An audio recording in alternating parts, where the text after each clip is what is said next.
공부의 윤곽과 바탕. 보림선원 서울선원 일심행 선원장 소개. 부산 출생. 부산대학교에 재학 중이던 1975년에 백봉 김기추거사 문화에서 공부를 시작하였으며 이후 가정주부로 생활하면서 백봉 선생의 가르침인 새말귀 수행을 지속해왔다. 2011년 보림선원 서울선원장의 소임을 맡아 도반들과 함께 수행에 매진하고 있다. 주요 저서. 이 말 한마디 듣기 위해 이 세상에 왔노라. 예불송. 새말귀 안내서. 빨간 장미는 무슨 색깔일까?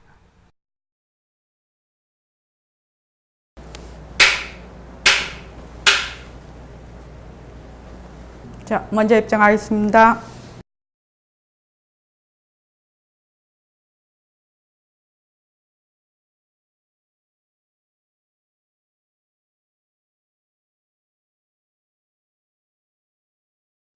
말하고 듣는 이 자리가 바로 당장의 마음입니다.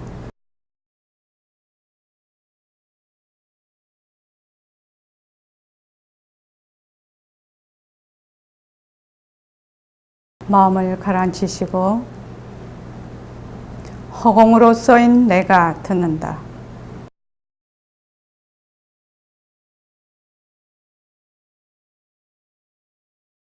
손가락을 세우시고 빛깔도 소리도 냄새도 없는 이 자리가 무정물인 손가락을 까딱까딱한다. 빛깔도 소리도 냄새도 없는 이 자리가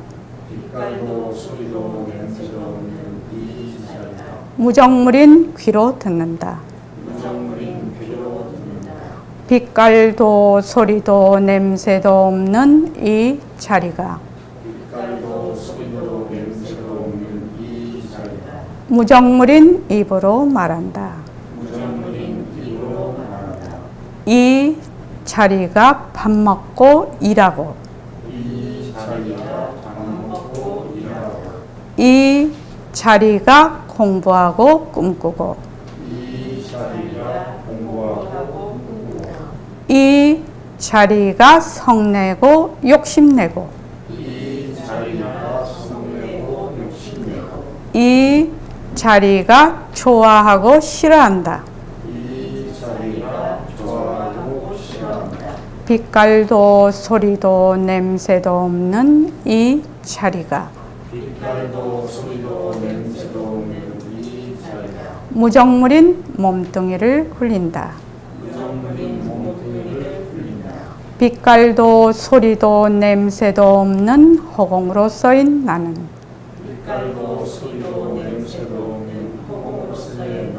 자유로운 삶의 주인으로서 애착과 집착, 탐진치를 이어서 모든 생명들과 더불어 건강하고 따뜻하게 모습을 잘 굴립니다. 예, 합장하시고 법회에 참석할 수 있도록 도와주신 불보살님과 선지식들과 모든 인연들에 감사합니다. 감사합니다. 도반님들 감사합니다. 예, 반갑습니다. 오늘은 아주 소중한 날입니다. 저희들이 이때까지 영상으로 법회를 유튜브에 올리는 첫날입니다. 그래서 오디오로는 올려봤지만 영상으로는 처음입니다. 그래서 저희들이 백만자성등 원을 지금 세우고 우리가 보림선언 서울선언이 지금 나가고 있는데 아마 이 영상으로 유튜브에 올리게 되면 제2의 개원을 맞이하는 것이 아닌가, 저는 그렇게 생각하고 있습니다. 그래서 그때 2011년 10월 9일 날 개원을 할 때 지금 우리가 공부를 하고 있는 방편인 새말귀가 국경과 인종과 남녀, 노소, 언어, 또 빈부 귀천 이런 걸 전부 뛰어넘어서, 그 장벽을 다 뛰어넘어서 세계인이 사랑하는 새말귀가 될 것이다. 세계인이 사랑하는 공부 방편이 될 것이다. 그것을 비전으로 제가 제시를 하고 또 원을 그렇게 세웠습니다. 그래서 아마 실질적으로 그런 기회를 맞이하게 되는 것 같습니다. 오늘 지금 첫 법회, 영상 법회라서 지금 새말귀라는 것에 대해서 좀 백봉 선생님과 일화 이런 걸 먼저 소개를 하겠습니다. 백봉 김기추 거사 소개. 1908년 부산 영도에서 출생하여 젊은 시절 항일 민족운동을 벌이다 일제에 의해 부산 형무소에서 복역하였고, 이후 만주 땅에서까지 끊임없는 감시를 받다가 해방을 맞이하였으며, 광복 후 교육사업 등 여러 사회활동을 하다 56세 여름에 불법을 만나서 무자 화두를 가지고 정진. 이듬해인 1964년 화두를 타파하고 화련대오 하였습니다.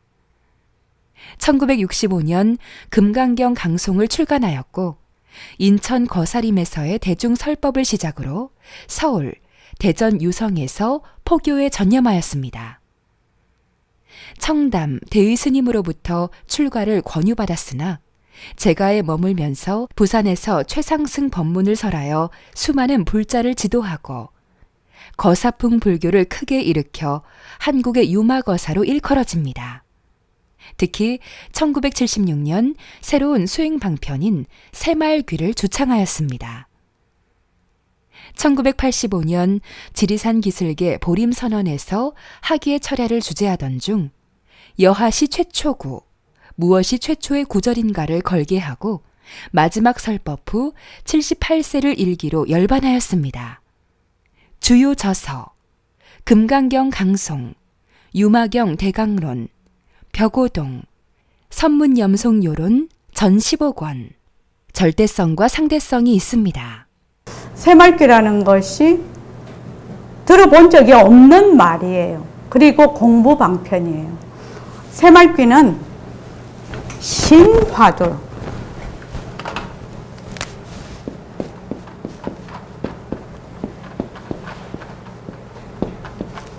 새말귀는 신화두, 새로운 화두다 이 말이죠.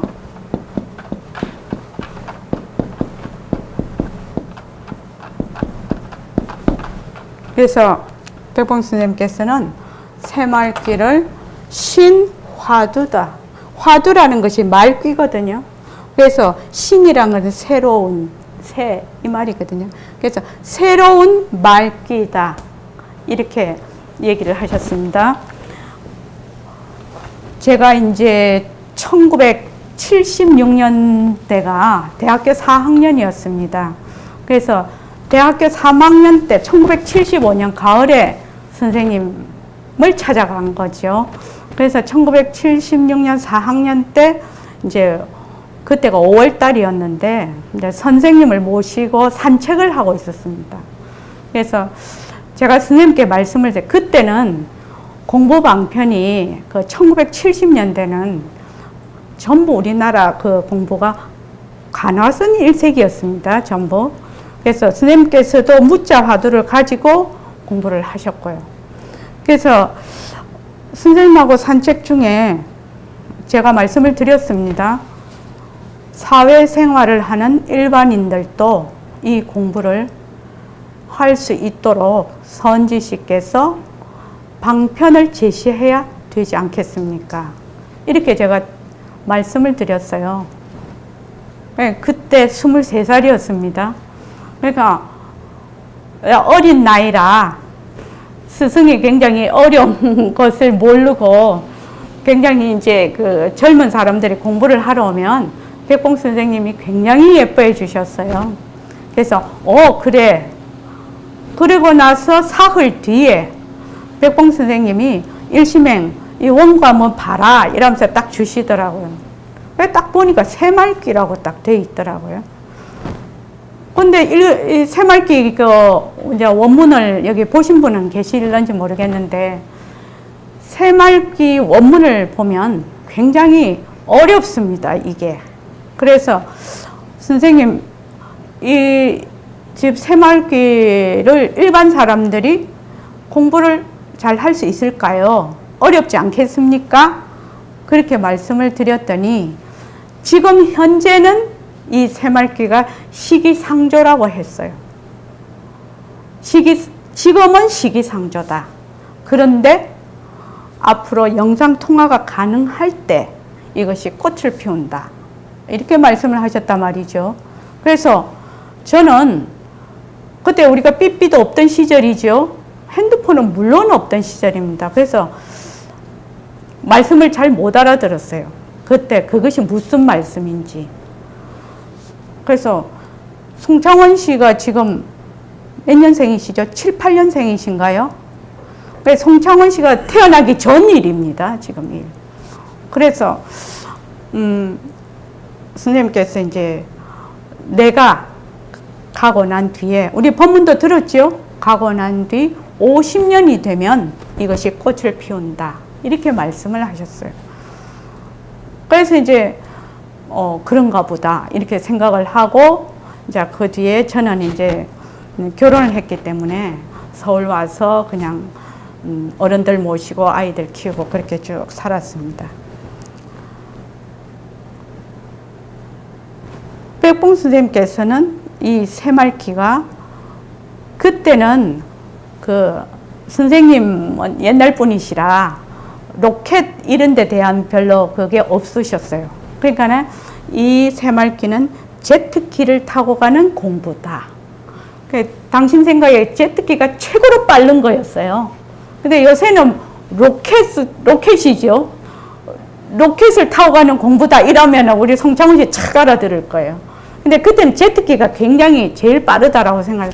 이것은 제트기 타고 가는 공부 방편이다. 그리고 공부의 지름길이다. 이것은. 그래서 앞으로 전체 중생을 제도할 수 있는 방편이다. 이렇게 말씀을 하셨어요. 그런데 이제 그때는 저도 나이가 23살밖에 안 되고 또 새말귀에 대한 깊은 그런 이해가 없었기 때문에 이제 그 뒤에 이제 선생님이 시키는 대로 이제 새말귀를 쭉 이제 해서 지금까지 왔습니다. 근데 새말귀가 왜 나오게 됐는가? 왜 백봉 선생님은 새말귀를 추천하게 되셨는가? 자, 이것이 중요하지요. 그 배경을 좀 알아야 됩니다. 새말귀를 하려면 선생님께서 그 불교 공부를 해보신 분이 아니에요. 그래서 56세에 친구 따라 절에 가셨다가 절이 뭐 풍광이 굉장히 좋은 데 있으니까 그 술 자시는데 술 먹는 데인 줄 알았다고 맨날 그 얘기를 하시거든요.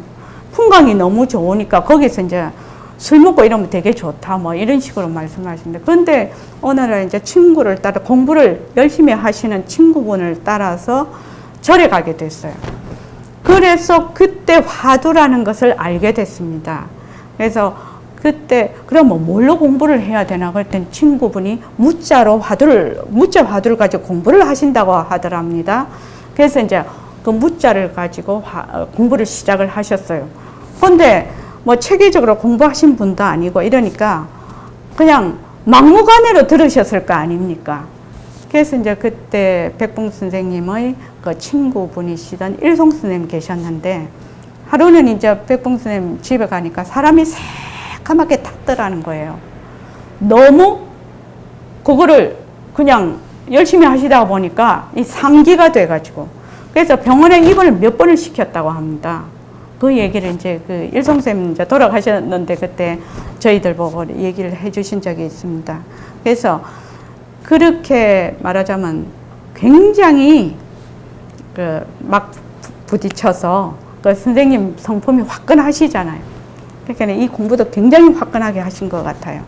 그래서 2년 뒤인 58세에 이제 그 깨달음을 얻으셨는데, 그 당신이 이제 탁 깨달음을 얻으시고 나서 딱 보니까, 본래 내가 부처라는 것을 우선 잘 배워서 그걸 결정해서 내가 부처다 해서 그냥 공부를 시작하면 되는데 왜 이렇게 이걸 둘러서 가야 되는가, 이런 생각을 하셨다는 거예요. 그래서 공부의 그 윤곽과 바탕을 먼저 이해를 하고, 내가 본래 부처구나. 그래서 마음을 딱 그걸 믿고 결정을 해서 그냥 부처 행으로 그냥 옮기면 그냥 공부가 순숙하게 될 텐데 왜 이렇게 의심에 의심을 거듭하게 하는가, 그렇게 생각을 하셨다는 거예요. 그래서 이제 그 이유로서 시대가 많이 변했다. 지금은 옛날 어른들이 그 의학과 과학이 발달하지 않았을 때 시대하고 지금 시대가 많이 변했다는 거예요. 그래서 이제 크게 두 가지를 말씀을 하세요. 한 가지는 우리 몸이 수조의 세포로 구성이 되어 있다. 그리고 그것은 쉼 없이 변한다. 그리고 모든 지금은 그 생체 이식이 가능하지요. 심장도 남에게 줄 수 있고 간도 남에게 주고 막 이러지 않습니까?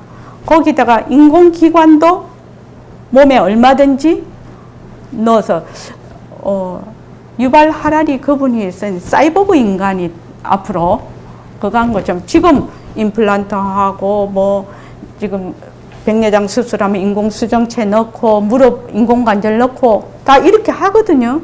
그러니까 생체 이식뿐만 아니라 인공장기도 얼마든지 대체를 해서 살아가거든요. 지금 현재로.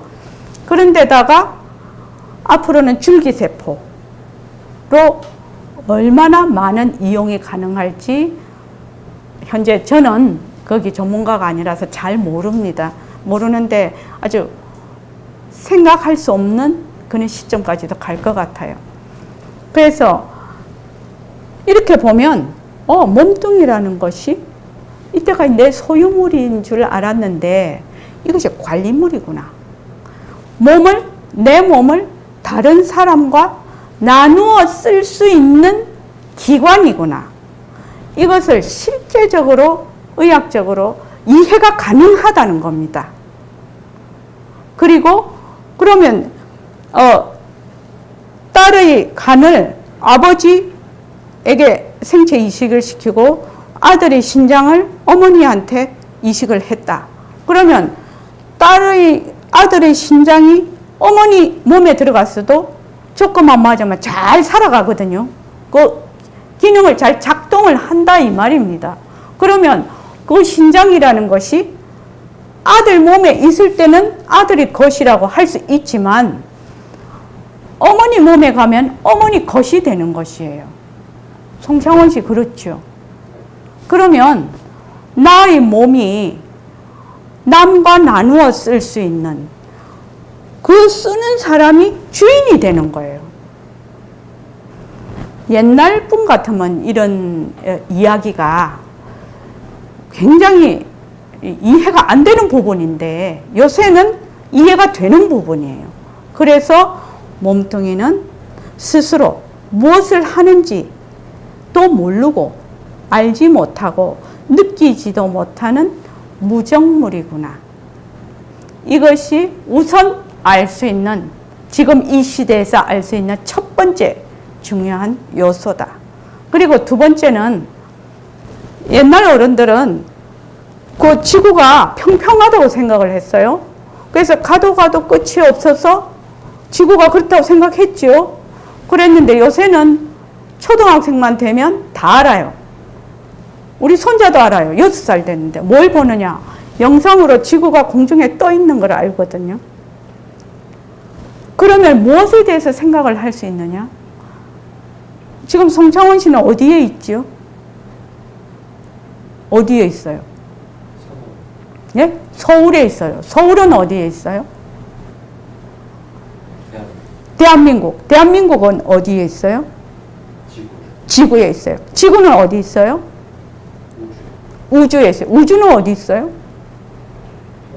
허공이요. 허공은 어디 있어요? 이러면 좀 어렵죠. 허공이 어디 있냐? 나중에 허공이 어디 있는지 이제 알게 될 거예요.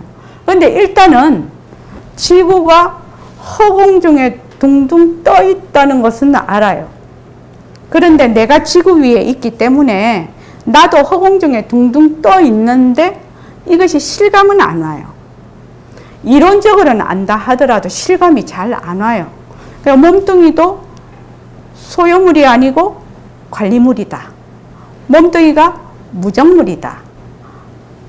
내가 허공에 둥둥 떠 있다. 이것이 뭐다?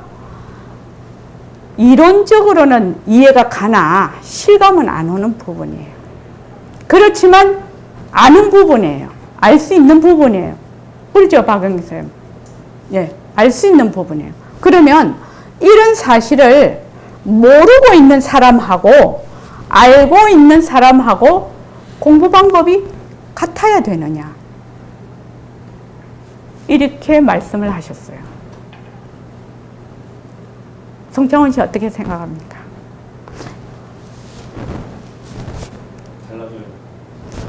이런 사실을 아는 데서 시작을 해야 되지 않느냐? 이겁니다. 실감은 오지 않다 하더라도 이런 사실을 아는 데서 시작을 해야 되지 않겠느냐? 그래서 백봉 선생님이 주창하신 게 새말귀예요. 새말귀. 그런데 새말귀라는 것이 도대체 뭐고? 이제 여기에 이제 우리가 새말귀 자꾸 하니까 지금 현재는 새말귀가 아주 초창기예요. 그래서 새말귀 이러면은 굉장히 낯선 단어입니다. 지금 현재는. 그런데 앞으로는 새말귀가 널리 회자가 될 거예요. 특히 이 유튜브를 통해서 영상이 나가기 시작하면 새말귀가 무엇이다 이런 것이 이제 자꾸만 인식이 될 거라고 생각합니다. 그래서 새말귀라는 것은 우선 설법을 듣고 그 공부의 그 이치의 윤곽과 바탕을 우선 마련을 해서 그러면 쭉 우리 이치를 공부를 하잖아요. 쭉 공부를 하면 아, 내가 진짜 본래 부처로구나. 내가 바로 허공으로서의 나구나.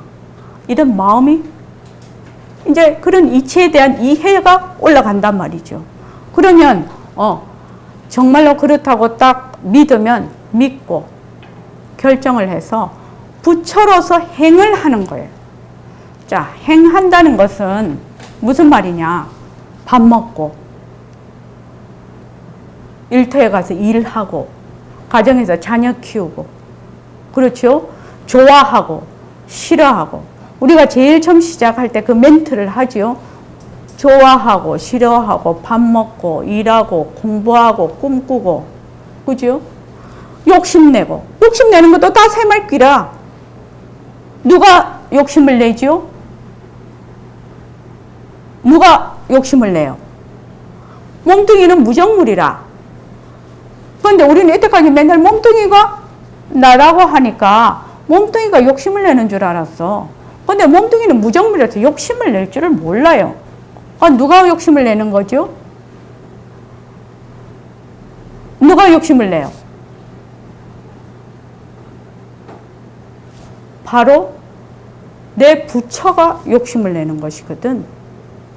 여기서는 빛깔도 소리도 냄새도 없는 법신자리라고 하는데 그러면 이것을 알려면 제일 먼저 뭘 알아야 되냐면 몸뚱이가 무정물이고 성품이 없다는 것을 확실히 알아야 돼. 그것이 공부의 윤곽과 바탕을 자꾸 마련을 하는 겁니다. 그래서 여러분들께서 이 새말귀라는 것은 만약 내가 남하고 다툼이 일어났어요. 싸움을 해요. 싸움을 하는 것도 새말귀예요. 전부 새말귀가 되는 거예요. 싸움을 하는데 몸뚱이는 무정물이라서 몰라. 자기가 싸움하는지를 몰라. 근데 싸움하는 자리, 그 자리가 무정물인 몸뚱이를 시켜서 싸움을 하는 것이거든요. 그런데 우리는 그 자리가 눈에 안 보이기 때문에 몸뚱이만 자꾸 보고 나라고 한단 말이죠. 그래서 여러분들께서 쭉 이 공부를 해 나가시면 이제 그 이치를 이제 아시게 될 겁니다. 그래서 제 같은 경우 예를 들어 말을 하면 이제 집에서는 주부지요. 주부니까 쌀을 씻고 밥을 해요. 그럼 누가 하지요? 빛깔도 소리도 냄새도 없는 자리가 쌀을 씻어서 밥을 하고 있어요. 청소하지요? 청소기 돌리죠? 그러면 청소를 쭉 해요. 그러면 청소기를 누가 돌려요? 빛깔도 소리도 냄새도 없는 자리가 무정물인 몸뚱이로 하여금 뭘 한다? 청소를 해요. 그렇죠. 시장을 가고 살림을 하고 자녀를 키우고 또 여기 계시는 분들처럼 직장 가서 일을 하시고 그렇게 하면 전부 그게 수행이 되는 거라. 만약에 세상살이 하는 사회생활을 하는 일반인이 내가 지금 하고 있는 일이 수행이 되지 않는다면 따로 시간을 내서 어디 멀리 가서 막 공부를 해야 된다면 공부 못할 것입니다. 보통 성공부한다 이렇게 하면 우선 내가 은퇴를 해서 시간이 많이 남으면 그 다음에 자녀들 다 키워놓고 그렇죠? 그렇게 하고 나면 내가 가서 공부를 해야지 이렇게 해요. 근데 그때 되면 공부를 못해요. 왜? 젊었을 때부터 구력이 안 붙으면 공부라는 게 어느 날 되는 것이 아니거든. 공부라는 것이 구력이 붙어야 돼요. 제가 어떤 분이 굉장히 편찮으셨어. 제가 거기를 갔는데 그분이 이제 지금 굉장히 편찮으신데 옆에서 아들이 자꾸만 관세음보살을 하라고 하네. 그분이 자기 몸 아파서 정신이 하나도 없을 거 아니에요. 관세음보살이 입에 붙어서 힘이 돼야, 평소에 돼야 아플 때 관세음보살이라고 하지 않겠냐고요. 구력이 붙어야 되잖아요. 힘이 붙어야 되지 않냐고요. 근데 갑자기 아프다고 관세음보살을 하라고 하니 그분이 속으로 되게 노하실 것 같아. 내가 옆에서 가만히 보니. 되게 아프니까 얼마나 아프냐고 자꾸 위로를 해줘야 되는데 자꾸 관세음보살을 하라 하거든. 그래서 그걸 가만히 보면서 이게 평소에 힘이 붙어 있어야 내가 어려움을 당했을 때 그것이 힘을 발휘를 한다 이 말입니다. 그래서 이제 저번에 이제 그 새말귀를 처음에 이제 그걸 할 때 어떤 도반님이 저보고 그렇게 얘기를 하신 분이 있어요. 거사님이신데 일심행 성원원장님이 주부기 때문에 우리나라 주부들만 다 새말귀를 해도 엄청나다고 그렇게 얘기를 하시더라고요.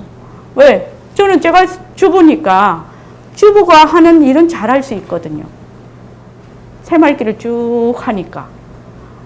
직장은 제가 가본 적이 없어서 그런데 그래서 이 새말귀는 가정과 일터가 바로 법당이 됩니다.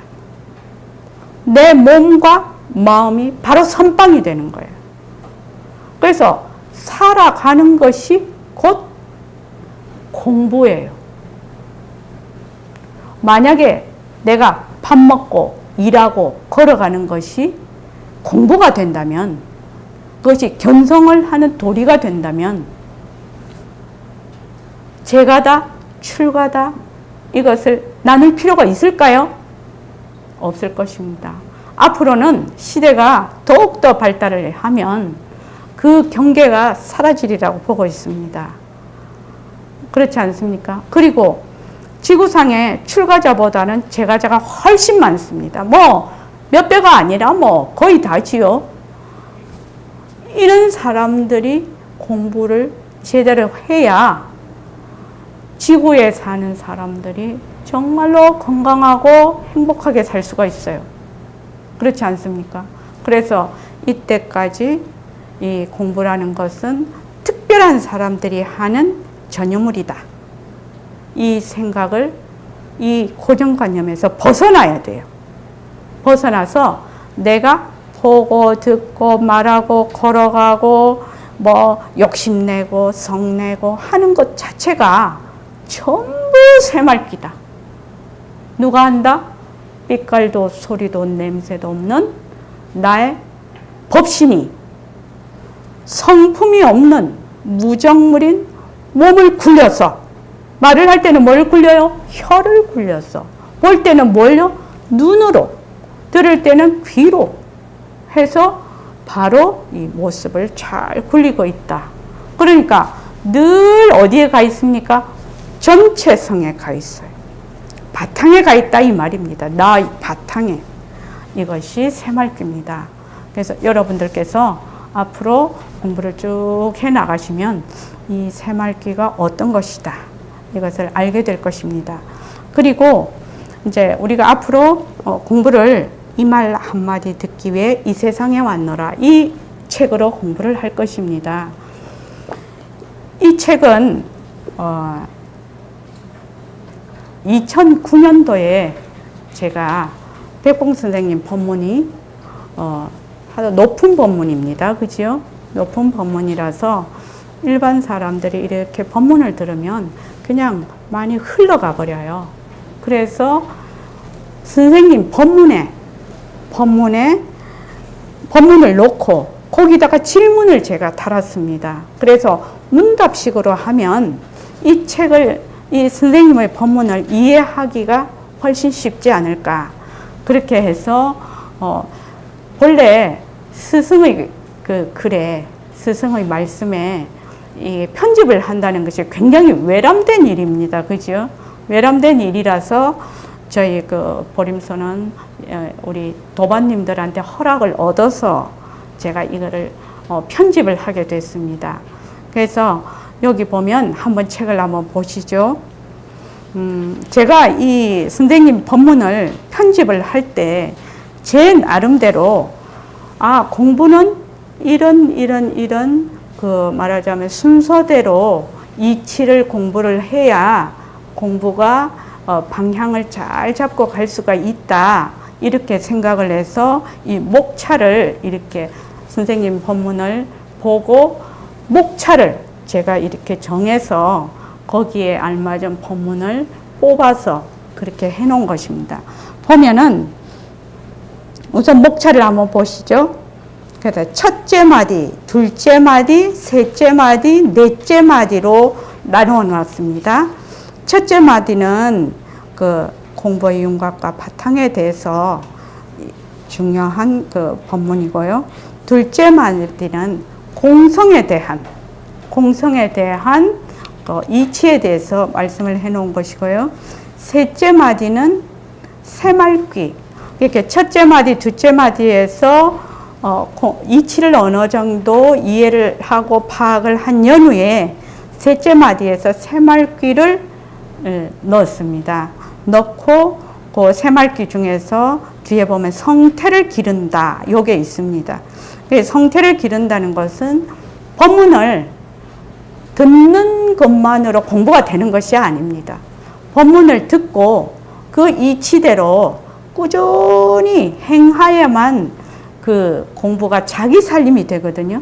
그래서 그것이 성태를 기르는 겁니다. 그 다음에 넷째 마디에 가서는 모든 공부가 다 그렇지만 공부를 하는 데의 가져야 되는 마음가짐새에 대해서 제가 그 부분을 뽑아서 이렇게 만들어 놨습니다. 그래서 공부의 윤곽과 바탕에 보면 첫째는 공부의 윤곽과 바탕, 그 그 다음에 선이란 무엇인가? 우리 선 이렇게 말을 많이 하지요. 선이란 무엇인가? 그 다음에 상대성은 절대성의 굴림세. 요것이 공부의 윤곽과 바탕에 들어가는 챕터에 들어가는 것이고, 그 다음에 이제 몸뚱이는 무정물이다. 여기에는 수술본문. 몸뚱이는 소유물이 아니라 관리물이다. 몸뚱이는 성품이 없다. 진짜 내 몸. 이렇게 해서 그게 구성이 되어 있습니다. 그 다음에 이제 중요한 게 허공은 모습이 없다입니다. 이 부분이 굉장히 중요합니다. 모습 없음을 우리가 본 적이 없고 들은 적이 없습니다. 우리는 늘 모습이 있는 것만 봤거든요. 그래서 이거를 처음 듣는 사람도 많을 겁니다. 모습이 없다라는 이 말 자체. 그래서 이것을 이해하는데 많은 시간이 걸립니다. 그래서 허공 법문, 그 다음에 허공은 시간과 공간이 끊어졌다. 그 다음 허공은 변할 것이 없다. 허공과 성품은 둘이 아니다. 그렇게 되어 있습니다. 그 다음에 이제 허공으로서의 나의 타협 법문, 허공으로서의 나, 이렇게 되어 있고요. 둘째 마디에는 일체 만법 허공성, 이렇게 해서 첫째는 듯, 하는 듯, 사람인 듯, 시간이 가는 듯, 듯입니다. 그 다음에 청정본심, 청정본심이 바로 해말숙한 청정심을 해말숙한 마음 이렇게 하고, 그 다음에 동정이력 거래본적, 그 다음에 일체만법 허공성 이렇게 되어 있습니다. 그리고 이제 그 다음에 진짜 공덕행, 진짜 공덕행이 무엇인가? 그 다음에 업과 참회. 보통 보면은 업에 대해서도 관심이 많고 참회에 대해서도 관심이 많습니다. 그래서 업과 참회. 그 다음에 견성에 대해서도 굉장히 관심이 많죠. 그래서 견성, 그걸 넣었습니다. 그래서 그 다음에 셋째 마디는 거사풍을 세운다. 그 다음 새말귀에 보면 새말귀 원문이 들어가 있고, 새말귀를 가지는 바탕, 새말귀를 어떻게 가져야 되는가, 그 바탕이 무엇인가, 그 다음에 새말귀 실제 수행, 그 다음에 비명비암과 공적체, 그 다음에 이제 색신과 법신은 둘이 아니다. 그 다음에 삼매 정중에서 한 생각을 낮춘다. 그 다음에 성태를 기른다. 그 다음 넷째 마디에 가면 공부의 마음가짐새에서 빠르고 느림이 없다. 그래서 단멸이 아니다. 요렇게 지금 이 책이 구성이 되어 있습니다. 그래서 여러분들께서 지금 첫째 공부의 윤곽과 바탕서부터 쭉 공부를 해 나가시면 새말귀를 잡고 성태를 기르고 내가 이 공부를 하는데 어떤 마음가짐새를 가지고 해야 되는지를 차례로 쭉 순서를 잡아서 엮어놓은 겁니다. 그래서 일단 이 책에 대해서 그리고 새말귀에 대해서 제가 소개를 드렸습니다. 자, 공부의 윤곽과 바탕은 2강에서 하겠습니다. 이제 처음부터 그때부터 들어가겠습니다. 자, 예. 백만자성 등을 밝힙시다. 보림선원 서울선원 소개. 보림선원 서울선원은 부처님의 바른 법을 널리 알리고 백봉 김기추 거사님이 주창한 새말귀를 방편으로 백만자성 등을 밝히는 원을 세우고 정진하는 도량입니다. 보림선원 서울선원은 하나, 자성개발, 백만자성 등 밝히기. 둘, 수행방편, 새말귀. 밥 먹고 일하는 것이 바로 견성의 도리가 되는 새화도. 셋, 청정도량, 재정과 운영의 투명성. 넷, 인재양성, 새말귀를 전법할 수 있는 인재양성 및 청년불자 양성. 다섯, 새로운 선문화. 누구나 깨달음에 이르고 누구나 수행을 할 수 있고 성공부의 문턱을 낮추어 누구나 쉽게 다가갈 수 있는 공부를 하며 상생과 소통에 따뜻한 선문화로 더불어 살아가는 법을 배웁니다. 여섯, 부처님의 가르침이 생활 속에서 발현되어 건강하고 따뜻하고 살기 좋은 세상을 이루어갑니다. 법회 및 정진 안내. 화요 낮 법회, 오후 3시에서 6시. 화요 저녁 법회, 오후 7시 반에서 9시 반. 금요 법회, 오후 3시에서 6시. 일요 법회, 오전 11시에서 1시. 동학의 춘계 추계 정진. 21일 정진이 있습니다. 기타 문의사항. 전화 02-3452-3033. 다음 카페 보림선원 서울선원. 카페 다음.net 보림서울. 주소 서울시 강남구 태해란로 57길 24.